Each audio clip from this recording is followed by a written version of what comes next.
Reimagining Success, episode 198.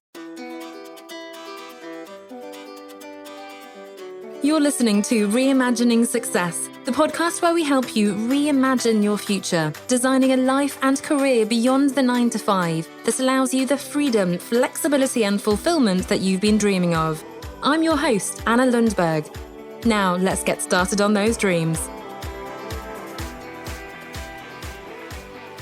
Welcome back to a super sexy topic today, which is all around structure.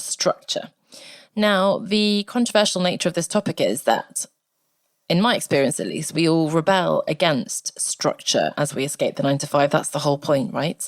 We're rebelling against reacting to decades of an educational system that had us in school Monday to Friday, certain hours, following the timetable of our teachers and our parents, not to mention, and then university, similar story, and then work has been the same. We're rebelling against that. We're trying to dismantle that. And in fact, I've been talking about questioning and challenging that whole assumption of the 9 to 5, right? So structure, don't want it. And when I first quit my job, which is many years ago now, 2013, 2014, I didn't want to set an alarm, which I still don't, but I have young kids who wake me up. And I didn't like, and I certainly didn't take the time to set clear priorities and plan out my week and get super specific about these are my financial targets and these are my goals and these are the actions I'm going to take and so on. The tendency of those of us who are rebelling then, if we can call it rebelling, and this probably sounds familiar to you, is to reject any form of structure and to want to go with the flow. And in particular, I have creative clients, creatives, and perhaps to some extent we're all creative, who say, oh no, this looks awful when I give them kind of a structure to follow and practice. I just want to go with my energy and I want to go with the flow and oh, that feels really limiting and so on. And I totally get it. And I've been there. I still resist, right? However, today's episode is on why you need that super sexy structure in order to have the very freedom that you crave. So let's look at a few different scenarios. The first one is if you're still in your corporate job, let's say, then you have very limited time. And let's face it, all of us have very limited time. But if you're working, let's say, Monday to Friday, 9 to 5, probably longer hours, on top of that, you have your exercise, your hobbies, your family, whatever that looks like, and so on. And now you're trying to build a business that ultimately is intended to replace that whole job, then, where are you going to find that time? If you block some time in your calendar, if you say, yeah, and I have clients saying, well, Fridays I work from home, so I can do this, or evenings, or commutes, or lunch, fine. But what happens when you sit down, even if you've blocked in your calendar, you go, work on business on Friday. Okay, sit down. What do I do? And then one day you might play around with, I'll do a website and I'll start writing this and I'll create an Instagram profile or start mapping out this or that. And then the next week you forget about that, you go in a different direction. And at the beginning, there is a real energy and also, impact to be had from exploring and trying different things and following your curiosity and so on. However, there comes a point, if you want results, where you really have to follow a certain structure. You have to be clear, this is what I'm trying to do, these are the steps I need to take.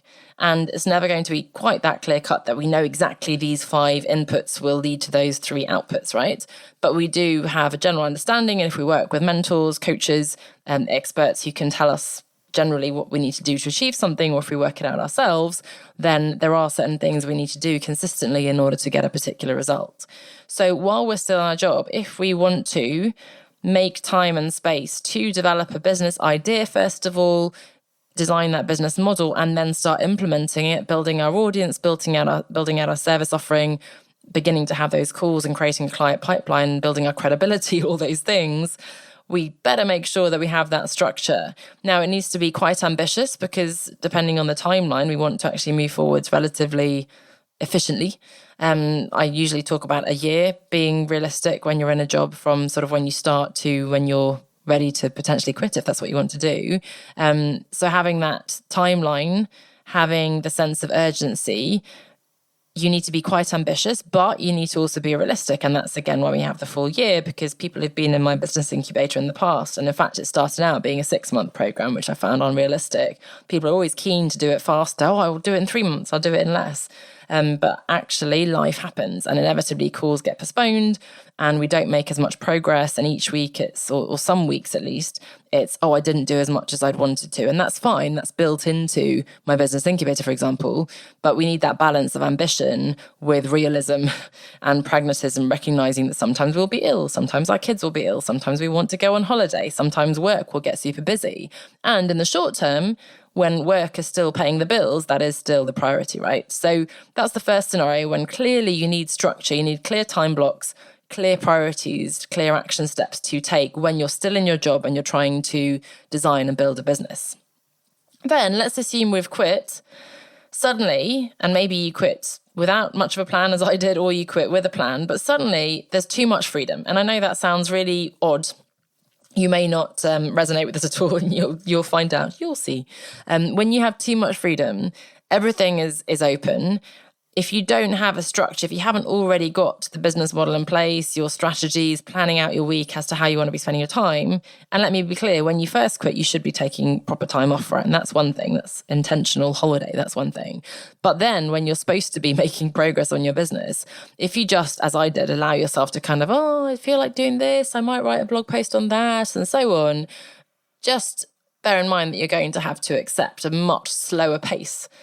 Because you're not going to get to where you want to be, even if you even know where you want to get to, right? Because you haven't done that due diligence. So when we first quit, let's say we've got no business yet, we've certainly got no clients, very few clients, we've got the days just stretching out ahead of us. The danger is that we start getting worried, oh my goodness, we don't have money coming in. What am I supposed to be doing? We throw money at the problem by, doing some course, or we go back to the job boards and websites and apply willy-nilly to some random jobs because we feel like we need an employment again, and so on, right? So too much freedom when you've quit is also really dangerous. It will lead you to either not make progress in your business or perhaps even seek your way back to a full-time job.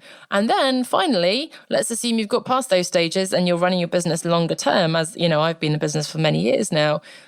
I need to stay focused on the right things ongoing.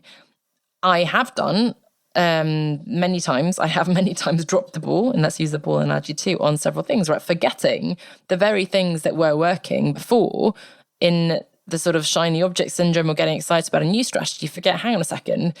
And in fact, this happened, I'll be totally transparent, with my business incubator, because it was my most lucrative, most proven, long-standing program. And I kind of wound it down for my maternity. And then I didn't really bring it back. I was kind of channeling people into my one-on-one. And I felt, I don't have a group, so I can't really sell the group, which is all manner of wrong in so many ways. And that's why I've been bringing that back now, because it's my best program. It's amazing content. I've updated it, made it more robust, more structure, accountability based on everything I've learned over the last few years. And that's going to be my focus, right? So you can forget that you need to be talking to prospects sometimes because you're so busy with your clients that you don't think of, I don't need any other work. I've got all these clients. And then suddenly your contract's all finished, your program's finished, and you've got no clients because you haven't been doing business development.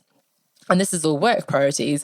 We also have to think about exercise. And I mention, I hope, often enough that I put exercise in the diary first thing in the morning, right? I have to make that priority. By the end of the day, I'm too tired. I'm not going to do it unless it's like a tennis or yoga that's booked in where I've paid for it and I have to go. And even then, it's really difficult. So to make your lifestyle business work in the long term, you need an element of flexible structure. And that's it, right? Loose structure, flexible structure. We can absolutely be agile and responsive and adaptive, and we should be adaptable. But we need a bit of a framework for, me, again, and you've probably heard me say this before, I've got 3 days a week when the kids are at nursery, so that's already an element of structure. I've got the nursery drop-off and pick-up on certain days. Then I fit in my exercise. Then I usually have webinars, at 1:00 on Mondays, Wednesdays. I try to keep Thursday free so I can work on my book. But sometimes tomorrow I happen to have a client call because she's a new client, and because of holidays and so on, that was the best date we could find. And that's okay. It's one call, it's a one-off, and that's an exception I'm willing to make. But having that loose structure really helps. So whether you're still in your job trying to escape, or you're just quitting and the whole day, week, month, year is stretching it ahead of you, or you're in business longer term, structure is so, so important. It's not sexy, but it is, in my experience, what actually gives you the freedom that you want. If you go for freedom directly, I really think that you're going to drop the ball. Again, I'm using that metaphor. on really important things, whether it's your exercise actually, or family things, or your hobbies and whatever, or specific things within the business as well. And I think in particular, at those two extremes of when you're still in your job and you've got a full calendar, but also at the other extreme when you first quit and you've got nothing in your calendar, both of those scenarios really importantly need that structure. And what is structure? Well, I talk about the ideal week where we look at the whole week, look at our priorities. I've got a list of, 10 things and 5 categories that need to be on your calendar every week for your business. I've got the 5 L's, which balance, your own health and well-being with your relationships and so on. There are different tools we can use to plan out, to block. I'm sure you've heard of time blocking, to block your week, right? Getting super clear on those priorities, planning those out in a week, and setting clear start and finish times. Now, obviously, if I'm then knackered in the afternoon, or if I've made a lot of progress and I want to break, I might choose to finish earlier. Or if something unexpected happens, that's the whole point, right? Or if I make a different decision, if I have some spare time suddenly, or vice versa, the kids are not around or whatever, your family is busy and you feel really inspired to work in your business, you can absolutely do that if you have a bit of time or energy or inclination. So it's a flexible, loose structure. You may want to ignore everything I've said and learn this the hard way. But if you do want to, and if you resonate with what I'm saying and can see what I'm talking about, then I'd really encourage you to sort of let go of that rebellion against any kind of structure and be open to putting in place at least the guardrails, we call them, or when you're bowling. Evidently, I don't bowl very much, but the kids get those kind of side rails that block the gutter, is that what it's called? Which I'd quite like to use too. I don't think I'd do very well, otherwise my ball would end up in the sides every time. But that keeps you within. You still have the freedom to throw the ball, roll the ball, whatever it's called, wherever you want to, bowl the ball maybe. But you've got those kind of guardrails, guides to keep you within the right space so you don't go completely off-piste and go crashing off into the gutter. So again, I hope that resonates. I hope you can see the importance of the structure. And then, of course, we can get into more detail as to what that structure looks like. But have a think about how you can start blocking your time, getting super clear on your priorities. And of course, if you're stuck with that, then I'm here to help. But thanks so much, and I'll see you next week. Bye for now. Are you looking for a way to quit your job to work for yourself? Do you want to translate your skills and passions into a profitable and enjoyable business that allows you to escape the 9-to-5 for good?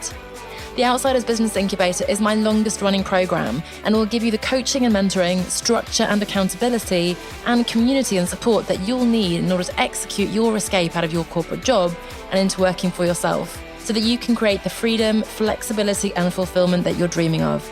Check it out and join us at onestepoutside.com/9to5. That's onestepoutside.com/9 5.